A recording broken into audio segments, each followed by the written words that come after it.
In this video, we're going to talk about identifying pain or the discovery questioning process. So we think about identifying pain. If you think back to seller deficit disorder, this is all about really listening to your customer and really trying to understand their business. This is where great discovery starts, and it is really going to help us to negotiate on value instead of price. So some questions to ask yourself here. What's the actual business pain? Or was there some kind of event that's happened that has got them to speak with you? How long have they been dealing with these issues? And who is impacted the most, or who is in charge of fixing it? So when we think about discovery questions here in the context of MEDDPPICC and command of the message, remember, command of the message or value-based selling is really all about comparing the cost of the problem to the value of the solution. So when we look at a value driver, let's say the value driver is delivering better products faster.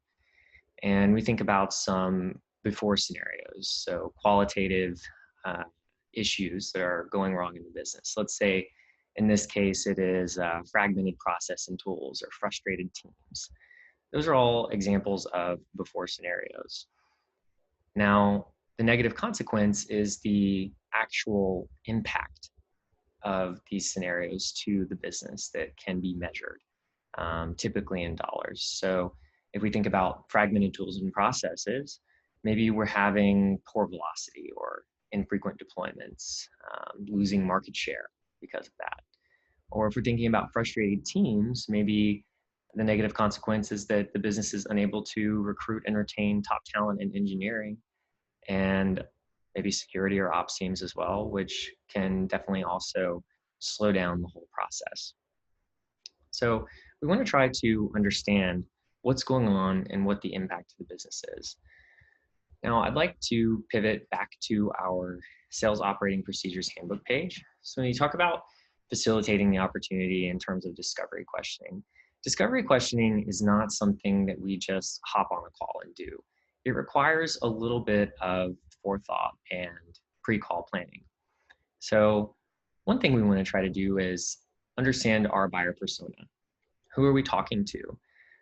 If we're talking to a software developer versus a C-level executive versus a director, let's say, they're all going to have a different view of the business. They're going to have different goals. They're going to have different needs. So we want to try to understand these personas that we're going to be talking to. We also want to research the buyers. So checking on LinkedIn, for example, or the company's website. As far as the company's website goes, you really want to try to understand their business and their industry, their business model. And as far as LinkedIn goes, other than maybe looking at the person's profile, I would always like to look at job offerings from that company, because a job posting for a developer, for example, could reveal a lot about what tools they're using, what processes they're using, and kind of what to expect. The next thing you want to do is create discovery questions.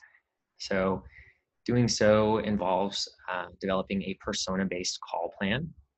So having some good open-ended discovery questions based on your research ready to go, maybe even a trap setting question as well. And then finally conducting the actual discovery meeting. So preparing an agenda and creating a customer deck.